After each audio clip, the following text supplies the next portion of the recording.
Hello, viewers, and welcome to yet another Warhammer 40,000 Conquest video production. My name is Mitch, and I am the Hive Tyrant. This is the very first of a new series of videos in which I'll review and discuss each and every Warlord of our first cycle of war packs, the Warlord cycle, as well as their associated signature squad. Considering that each Warlord has a unique playstyle which dictates how their surrounding deck is built and subsequently played, this way hopefully all of these videos will remain relevant and useful for as long as possible. Each new, future expansion should simply build upon and complement the foundation laid out by each Warlord and their respective signature squad.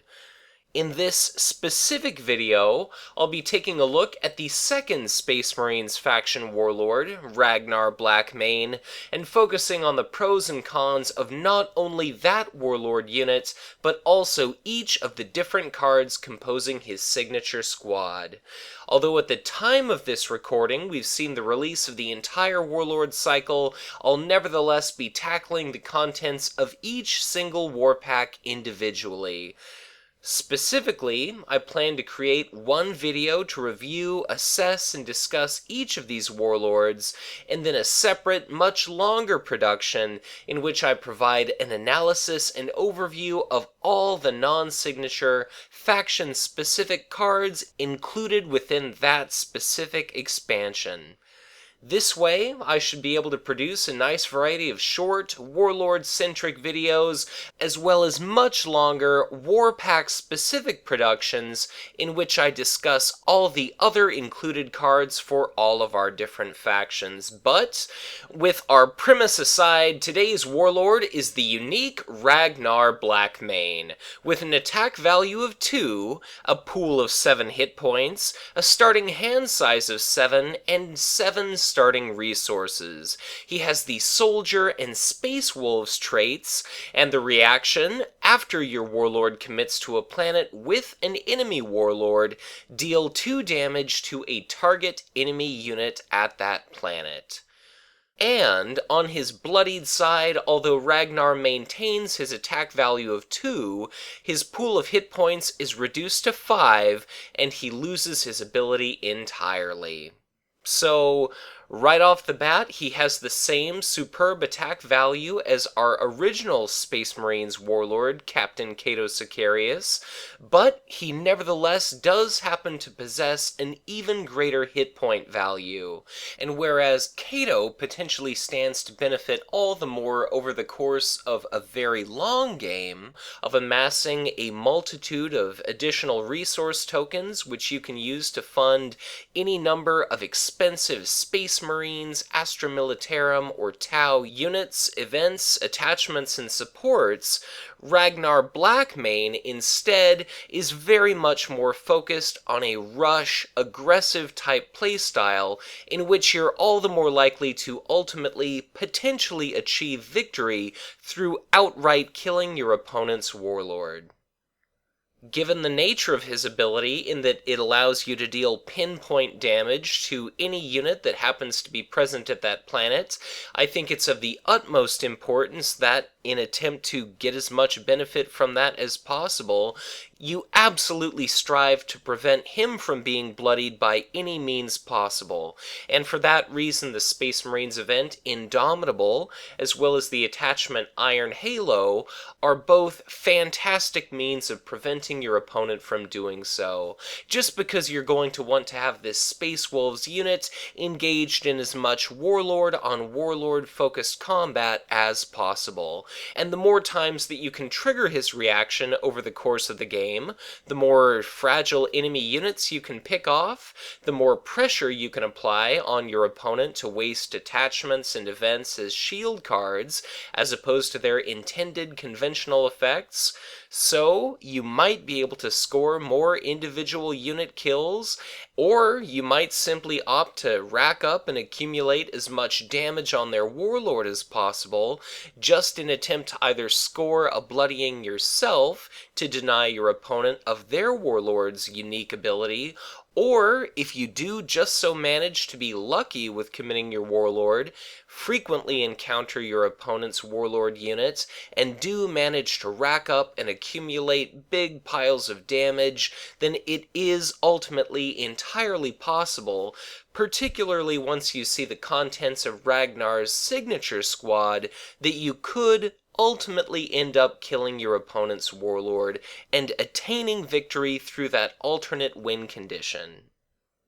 Quite clearly, I think it goes without saying that the difficulty in playing Ragnar Blackmane largely stems from the necessity of predicting exactly where your opponent is going to be committing their Warlord. In that if you're entirely unable to hunt or track them down, if you don't actually benefit from this effect, then you may see very little reason to run Ragnar as opposed to Kato. So, in many cases, I think for that reason that novice players and those relatively inexperienced with Conquest may end up struggling to get the absolute utmost out of Ragnar's ability, but when you can manage to benefit from that effect, it's nevertheless very powerful in that 2 damage can dispatch a large number of potentially dangerous enemy units. Something like an Iandan Wraithguard, a 4 attack value, Armorbane keyword army unit, could, if your opponent doesn't happen to have shield cards, be outright obliterated by this effect. And the same could be said for a Tau player's Experimental Devilfish, or another Space Marine player's Honored Librarian. And, of course, as we open up more expansions and our card pool inevitably grows, we're bound to see only more and more fantastic options with which you could potentially dispatch by means of that reaction. So, certainly there's no guarantee whatsoever that you'll manage to commit to the same planet as your opponent's Warlord, but if you do, this could definitely pay off to fantastic effect. You could target tokens, you could target army units, and you could also target your opponent's Warlord. And considering that at this point, all of our Warlords have either had 6 or 7 hit points respectively, and even fewer once they ultimately become bloodied, that damage can become significant very quickly. And, given that in most cases Ragnar's not going to be arriving at that planet ultimately to be alone, the amount of damage you could potentially dish out to your opponent's units is absolutely fantastic. In that if they're worried about their Warlord being bloodied or killed, maybe you're forcing them to give up a combat turn in order to retreat as quickly as possible. If it just so happens that they're not willing to risk something potentially awful, or even something that could cost them the game, happening to their most valuable units. Or, if your opponent does decide to be bold, I think it's very important to consider that that reaction is entirely separate from his normal attack, which has a base printed too, and that can only serve to be further increased by both his signature attachment and support that we'll discuss very shortly within this video. So, even though I think a veteran and very experienced Conquest player is going to be able to trigger this reaction as much as possible, I think that for any player, you should be fully aware that your opponent being afraid of your triggering this reaction could very well work in your favor, in that if you are able to play very aggressively and hopefully stack up a large amount of damage in the early game on your opponent's Warlord, if you can instill that fear of being bloodied or potentially killed, it's entirely likely that you might get your opponent to cede or essentially give up certain key critical planets that could ultimately help you to achieve victory through conventional means. So, if it just so happens that your opponent is too afraid to send their Warlord to a planet where Ragnar is likely to arrive, then you might not only be able to steal that command struggle, but you might ultimately win a battle at that planet minimally contested. He's even more effective than many other high base attack value Warlord units when it comes to sniping off enemy command-heavy army units, most often to occur in the early game, but during the mid and late game, once he has the backup of his signature army units, his attachments, supports, and events, he only stands to get all the more deadly in time.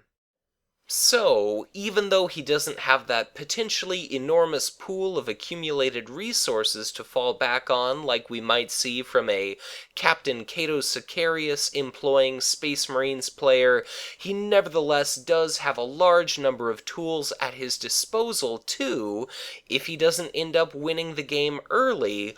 ultimately secure a late game kill simply through the means of overwhelming attack power and being able to opportunistically relocate to ensure and eventually literally guarantee that your opponent's warlord cannot ultimately elude him.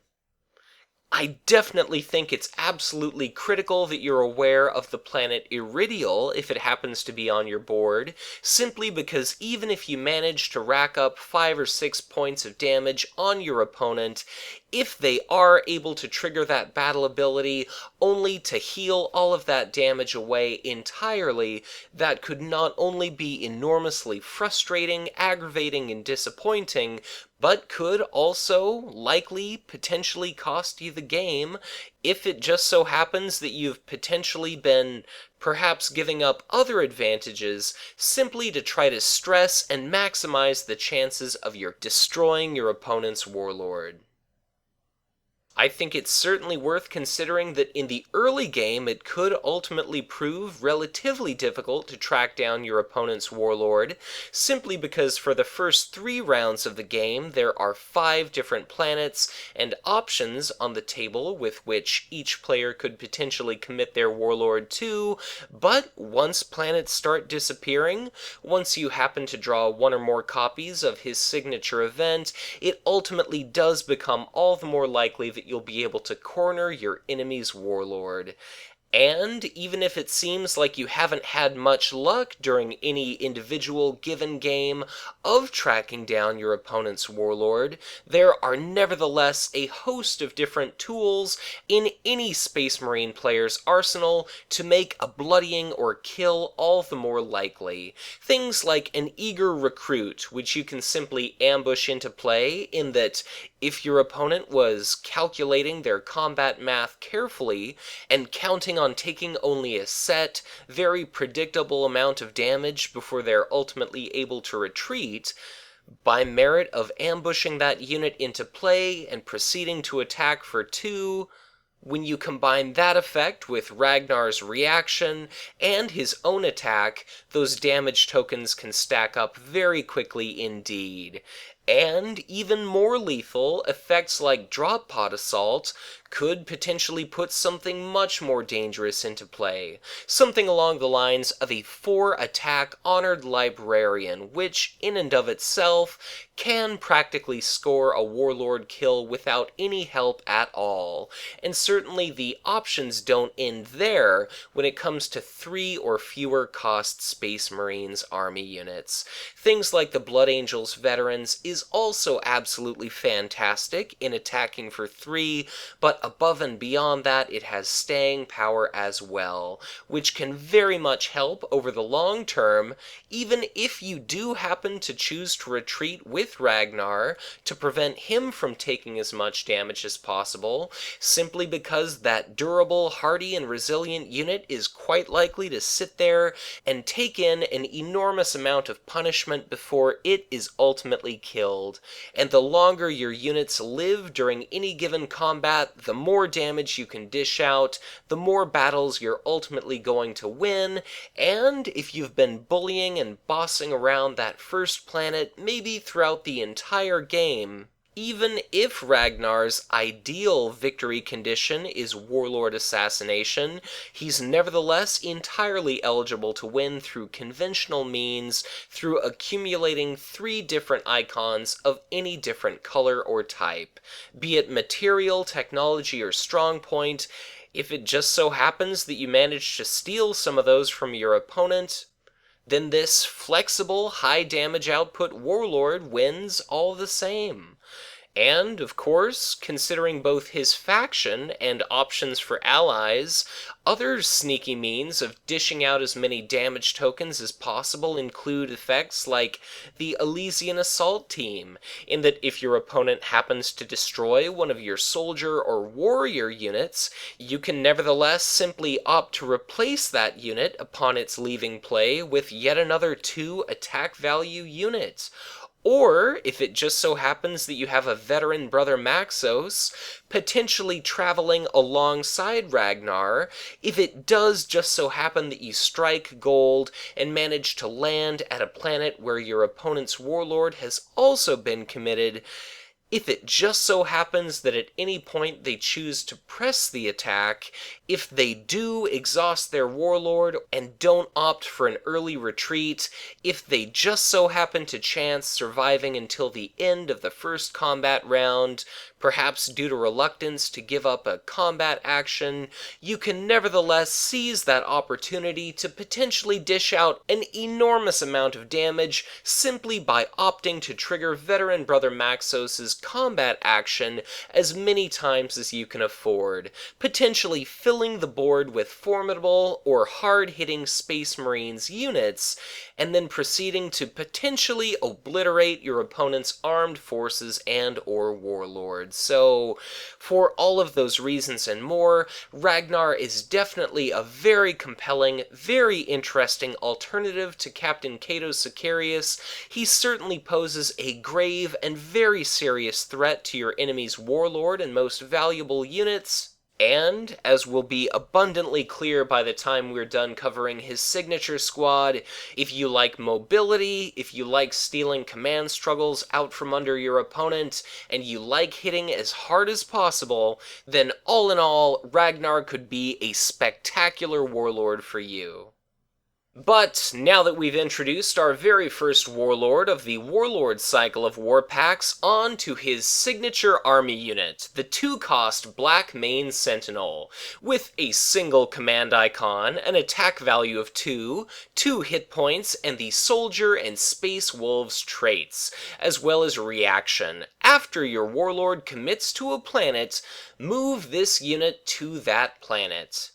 So, I happen to mention mobility, and this unit is exactly where that happens to come in. For the cost, it has an entirely respectable statistical distribution in that it not only has some command phase flexibility by merit of it having a printed 1 icon, but it also hits respectably hard at an attack value of 2 for a mere 2 resources. And by the simple fact that it has more than 1 hit point, it of course weighs in at 2, the ability to survive small amounts of damage that can nevertheless accumulate over time is absolutely fantastic, in that you might not feel any pressure at all to shield the likes of indirect damage from Orc Cannon, or direct damage from the likes of your opponent playing something like Weird Boy Maniac, or in a Space Marines mirror match,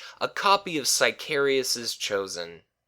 Still, respectable body aside, it's definitely worth considering that throughout this series of war packs, we're ultimately going to see a little bit of development with that Space Wolves trait, in that of all the different Space Marines chapters, it ultimately possesses the most and best synergy to date. And, of course, the absolute most appealing aspect of this unit is that reaction, in that first off, any and all reaction abilities are entirely optional, so for that reason you can effectively deploy this unit to whatever planet you'd like, hopefully winning command struggles there, or in any case at least breaking even with your opponent and depriving them the opportunity to draw cards and generate additional resources. And, during the command phase, once you have all that information, once you've commit your warlord to a planet, If it just so happens that you'd like to move your Blackmane Sentinel, whether or not Ragnar ultimately has been committed to the same planet as the enemy Warlord, this reaction allows you a fantastic opportunity to shift the location of these Sentinels in a way that any Space Marine player prior to this unit's debut had access to. So, if you want to keep him away from the first planet, if you don't want him joining your Warlord's retinue back at the headquarters, only to be commit during the command phase and arriving at a planet only to subsequently exhaust, if you want him ready during combat, he could simply effectively follow Ragnar to any non-first planet where you're anticipating fighting some potentially pivotal battle on any subsequent round.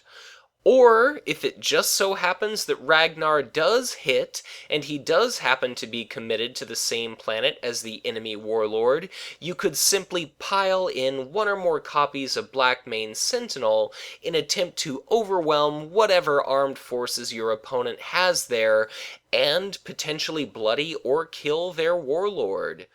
Plus, even if you don't happen to corner their Warlord, if you're simply looking to deal out a significant amount of damage, this could be absolutely fantastic in helping provide backup for Ragnar, so that if your opponent had a handful of army units, maybe you just show up with your Warlord, and then all of a sudden you supplement your forces with any number of these Sentinel army units.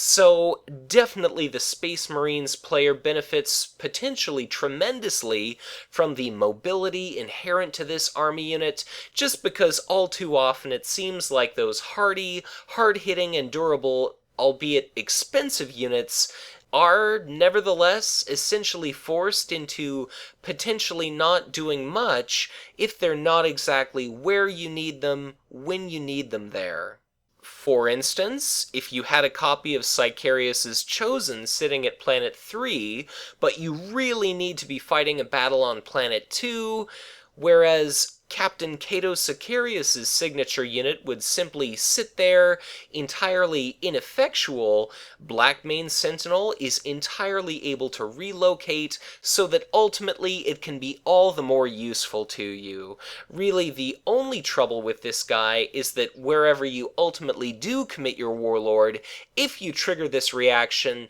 that unit could potentially be left stranded there until your next command phase. So, for that reason, it's definitely worth putting a lot of thought into where you deploy this unit and ultimately move him to, if you choose to do so, during command.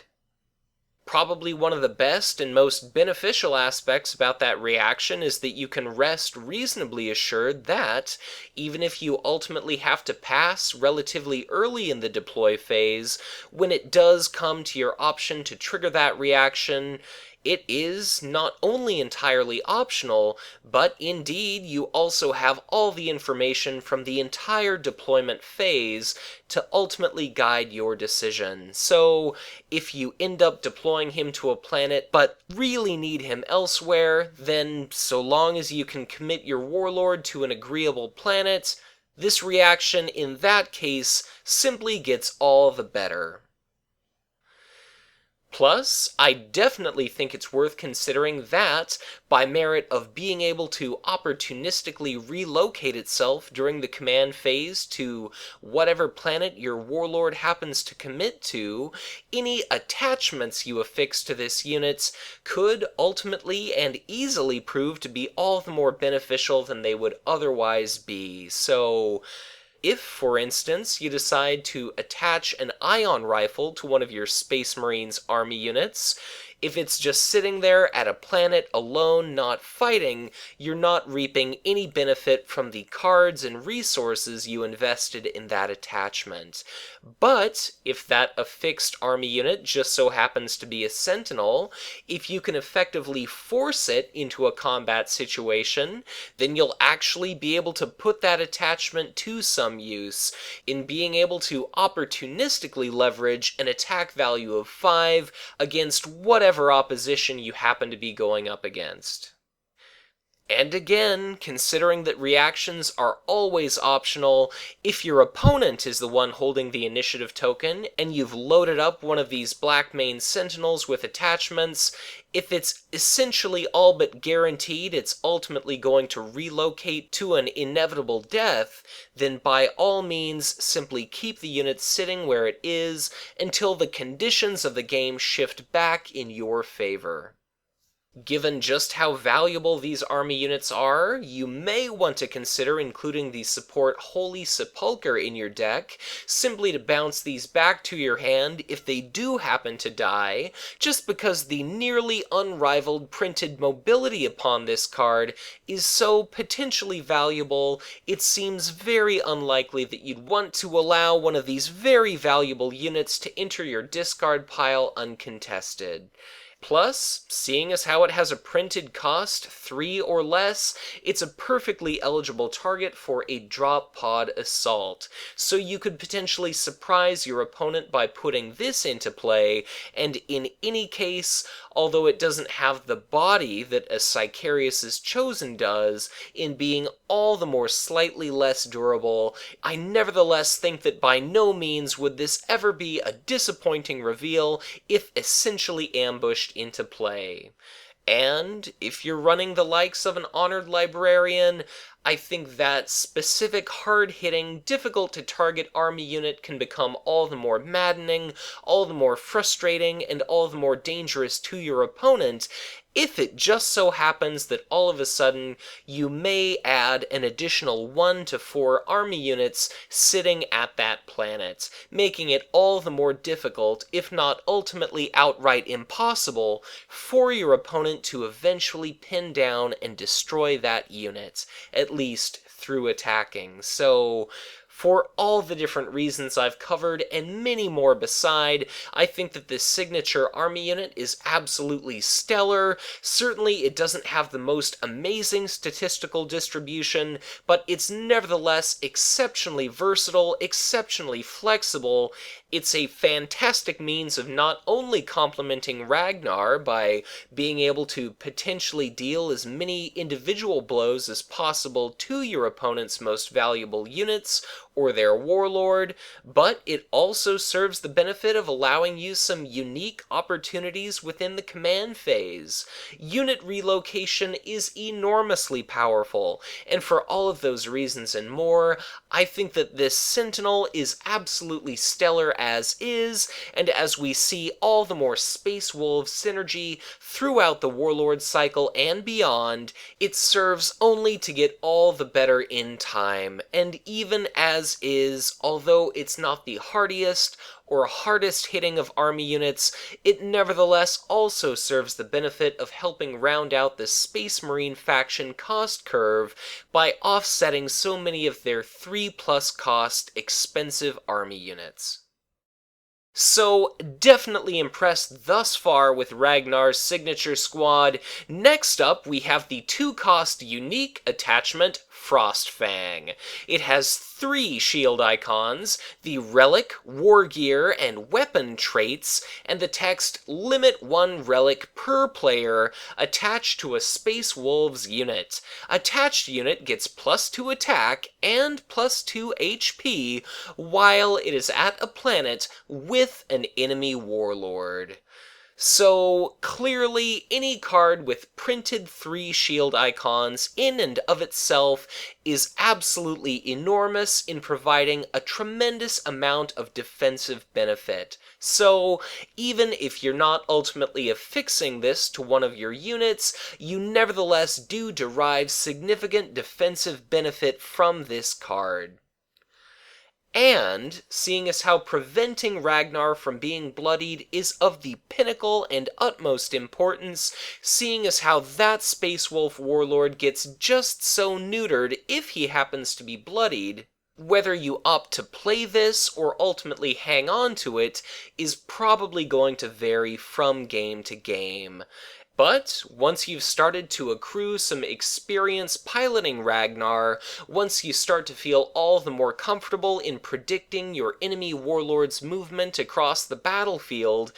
if you can essentially guarantee or at least maximize your chances of ending up at a planet where that Warlord happens to be, the effect of this nevertheless not insignificantly expensive attachment could be enormous. Giving a Warlord, for instance, a base 4 attack value and 9 hit points could ultimately prove to be absolutely absurd, particularly considering that that enormously boosted attack is in addition to triggering his reaction. So, you might be able to deal a couple points of damage to one high-value unit, or their Warlord, and it might be possible that you kill off one threat, or pressure another. And whatever you ultimately decide to attack for 4, even if you don't kill it outright, you're nevertheless putting an enormous amount of pressure on your opponent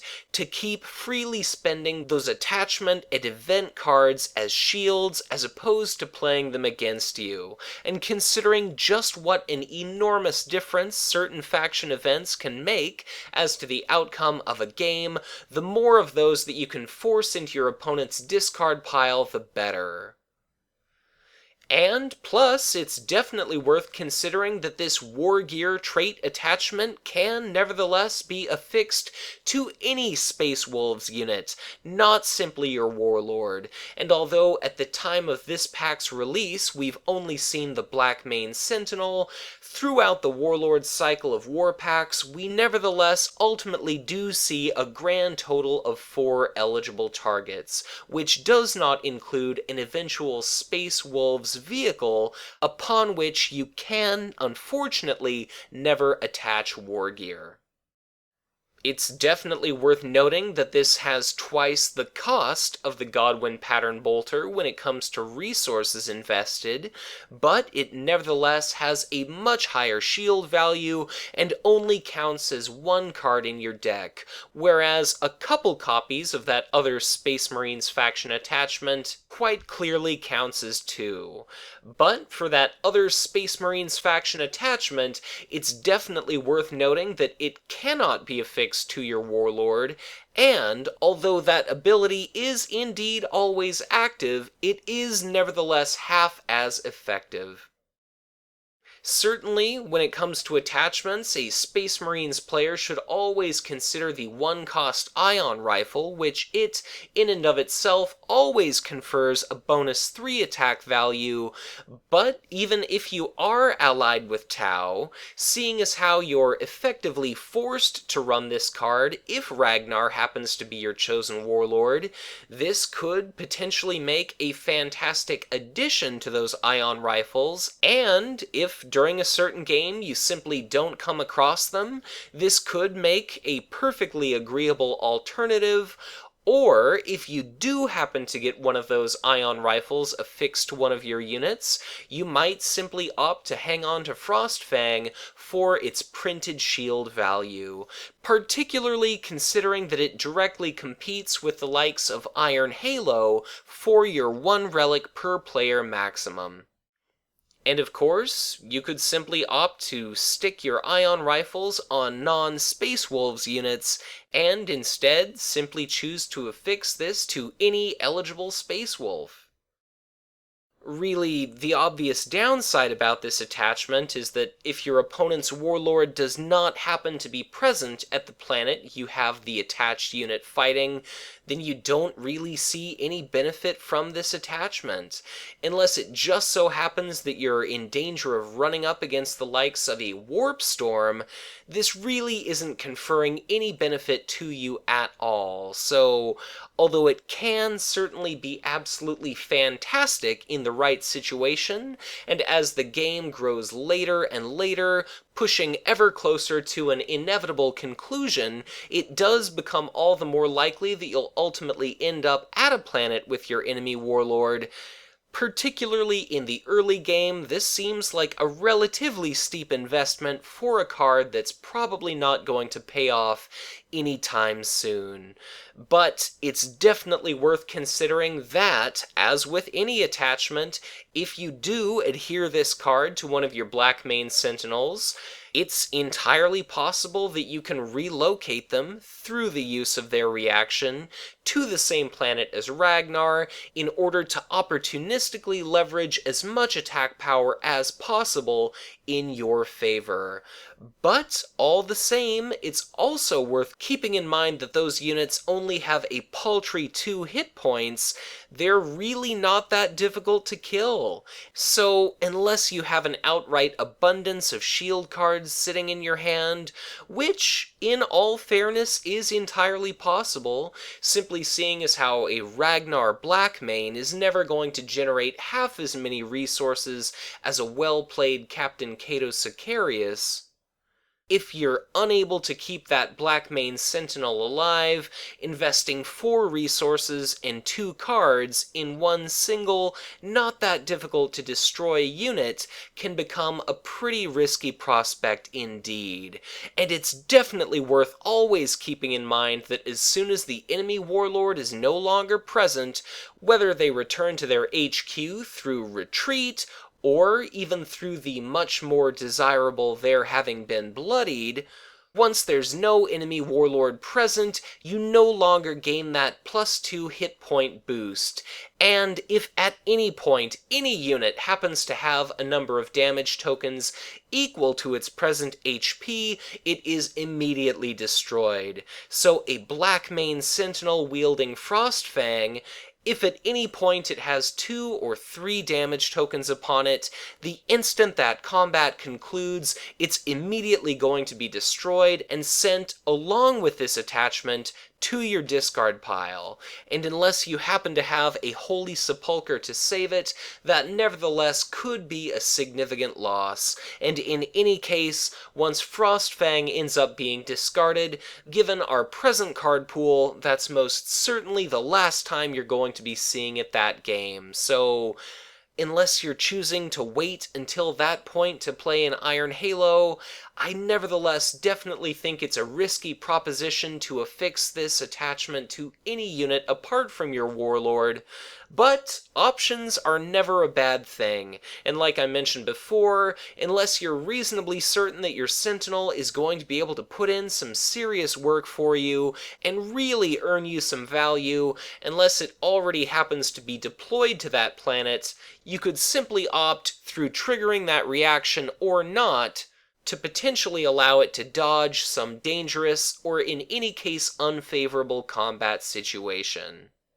Last but not least, I definitely think it's worth mentioning that, if you are indeed allied with the Tau, you're entirely able to use the Earthcast Technician in order to dig through your deck to find this attachment, reveal it, and add it to your hand. But whether you are or not, you're essentially stuck running this card. So be sure to let me know in the comments below as to whether you typically find yourself playing this card for its offensive effect or for its shield value, but nevertheless, it could certainly prove to be fantastic in the right situation and under the right circumstances. So for all those reasons and more, I would definitely recommend experimenting with Frostfang, and if you're running as aggressive a Ragnar as possible, I think you can very much rest assured that at some point you're likely to put this card to very good use.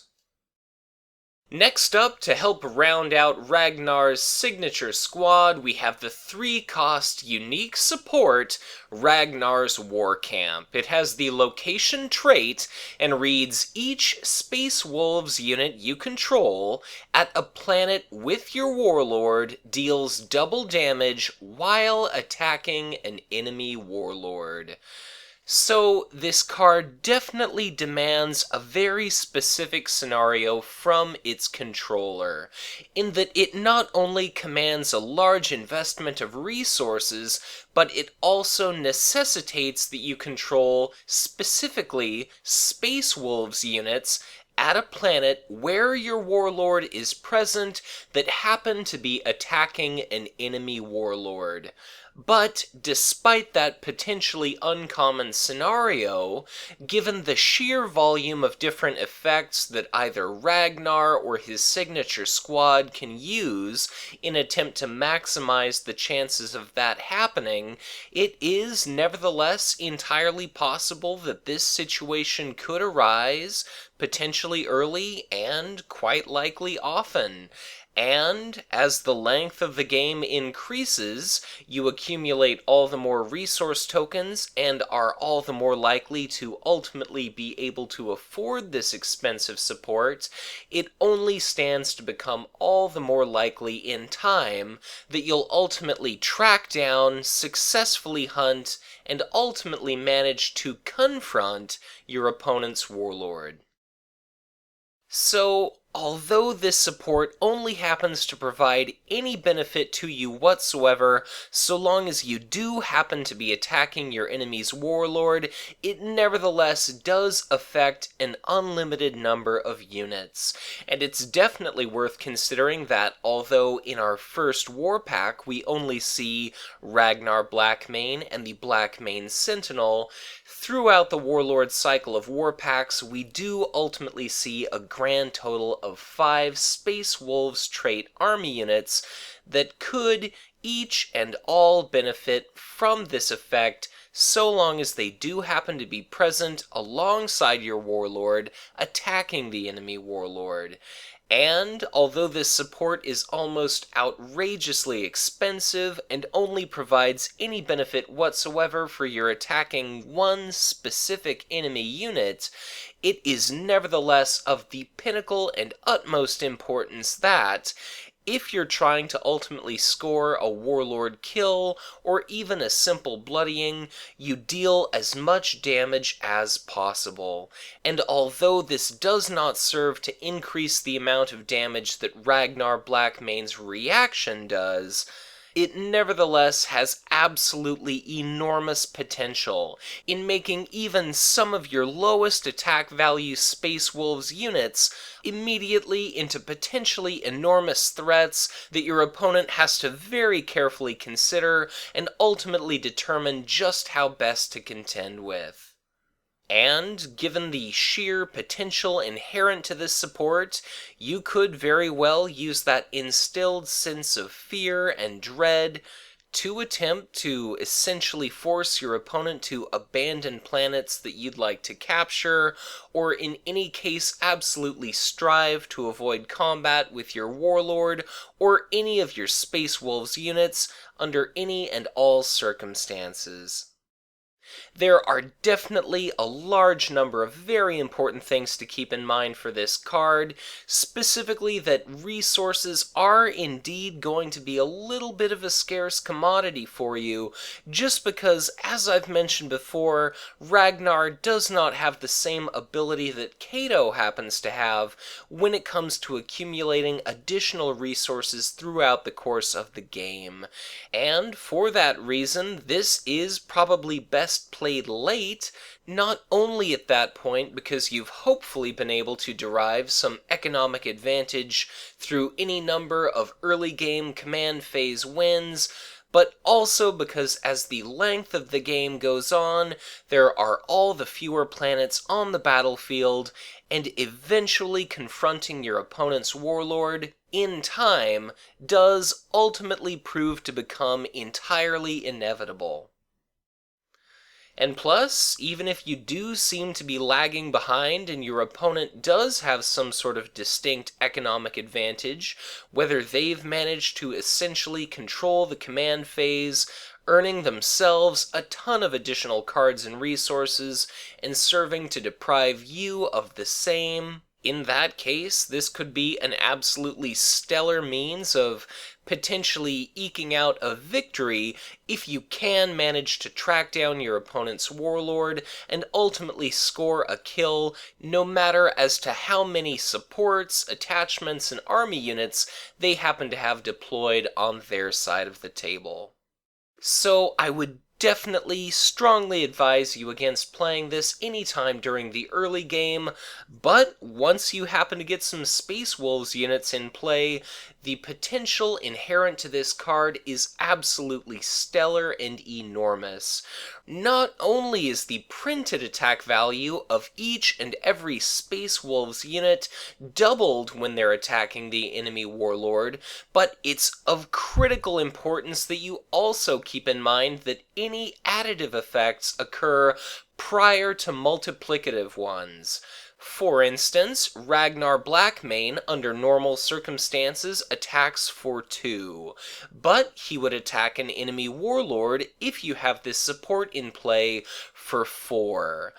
But, alternatively, if you have Frost Fang affixed to Ragnar Blackmane, he instead attacks for a base 4 that against the enemy Warlord is doubled to an enormous 8, which, unless your opponent's being very free with shield cards indeed, or they've spent the vast majority of the game attempting to avoid any and all incoming damage to their Warlord, your ability to bloody or kill your opponent's Warlord as soon as you put this support in play becomes extraordinarily threatening indeed. And if you do just so happen to bloody the enemy Warlord, considering they often have no more than a mere 5 or 6 hit points, the difficulty you could experience attempting to ultimately secure a kill at that point could seem absolutely trivial.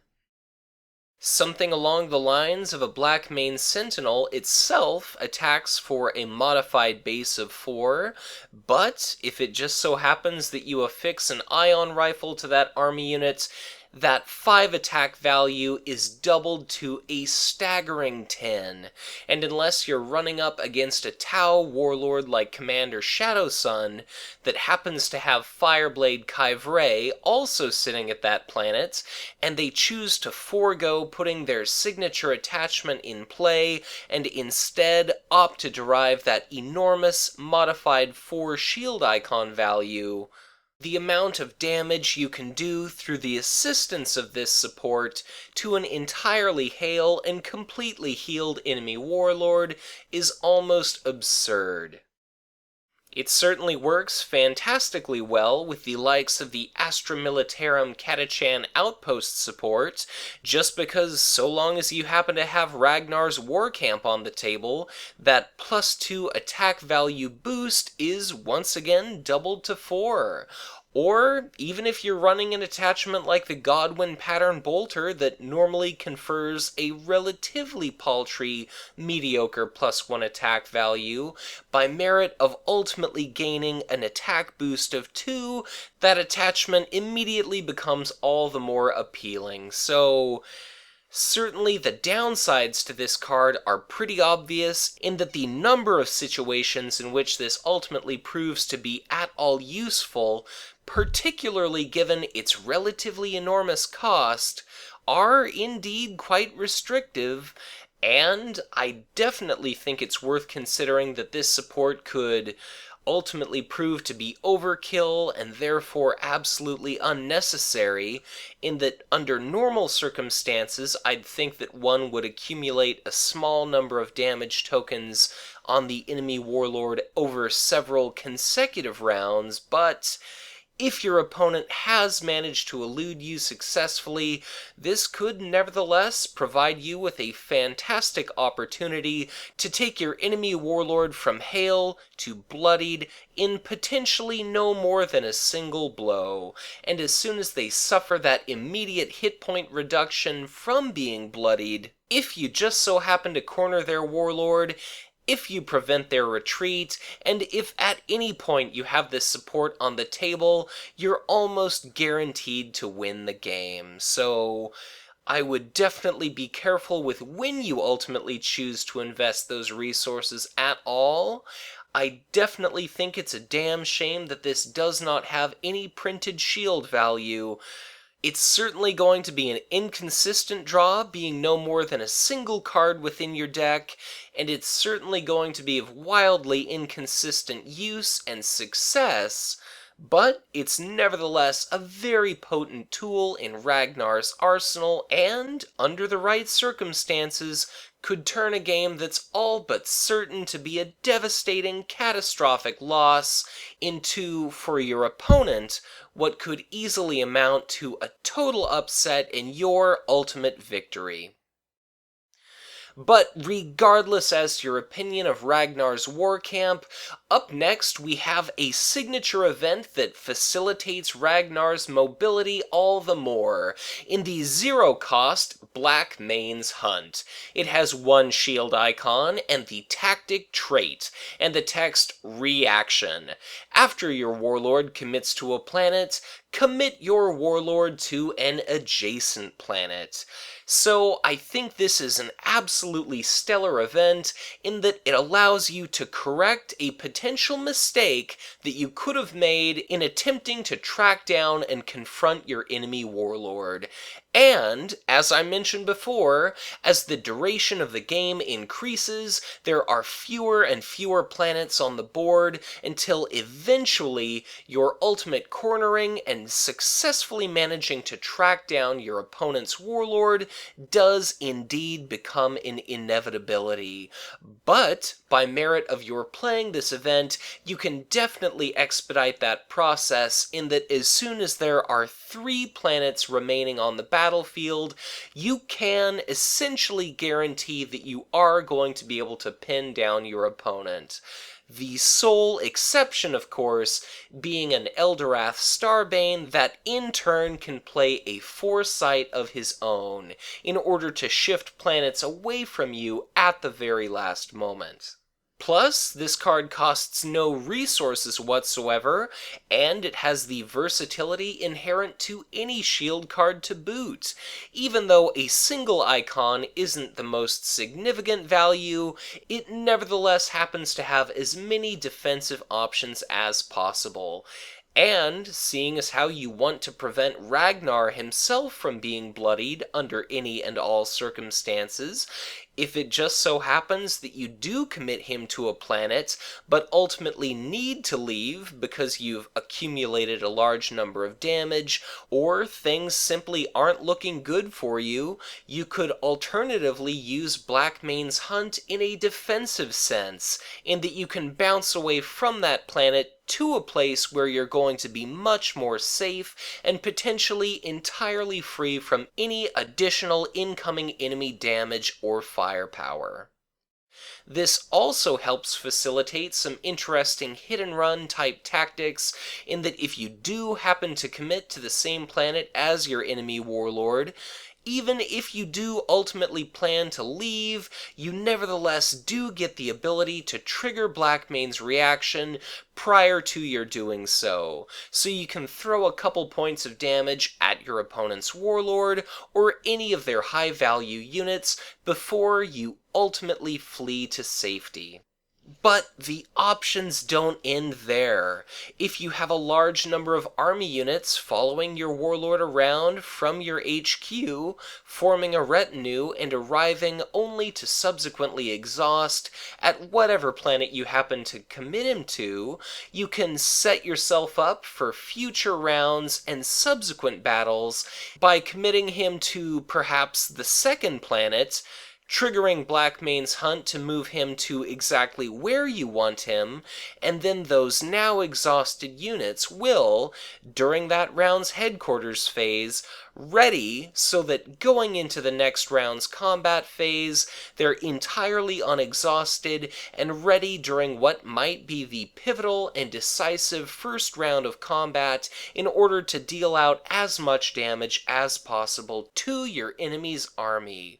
And this also works fantastically well with the Blackmane Sentinels, in that you could send Ragnar to one planet where you'd like to win command, trigger the reaction of any number of your Blackmane Sentinels to relocate them to that planet, and, seeing as how they each have one command icon, you could very well ultimately win a command struggle at that planet through the merit of having those additional command icons there.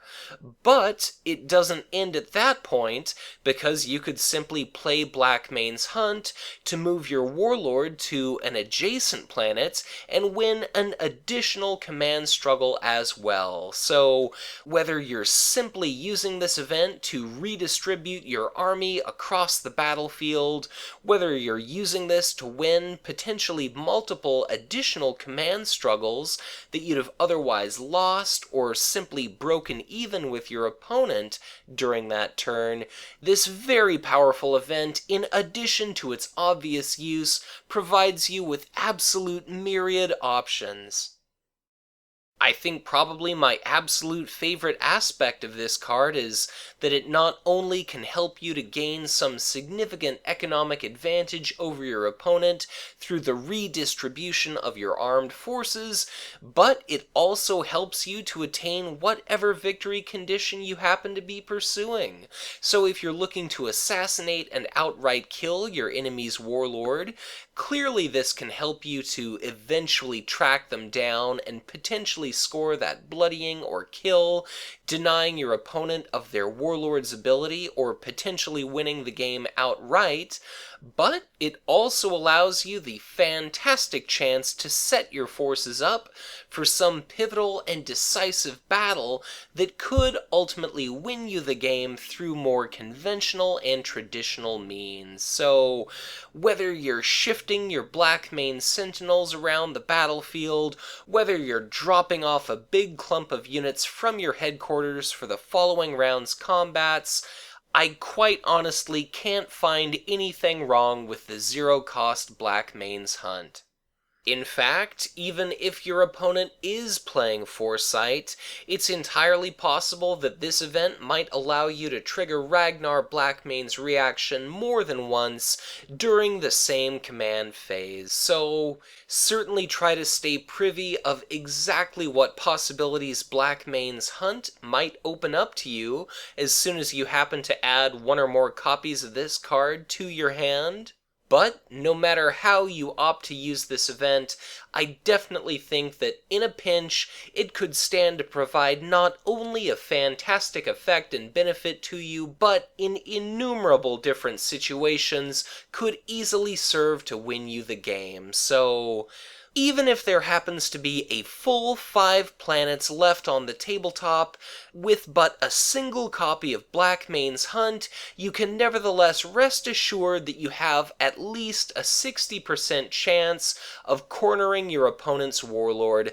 and potentially managing to deal out some damage. And if you just so happen to deploy your army to make one or more of those planets extremely unfavorable for your opponent to send their warlord to, then your base chances of success through this event stand to only climb all the higher. And considering too that it is entirely possible for you to trigger 2 of these during any given turn, one after another, the ability for you to hunt down your opponent's warlord does ultimately seem all but a certainty.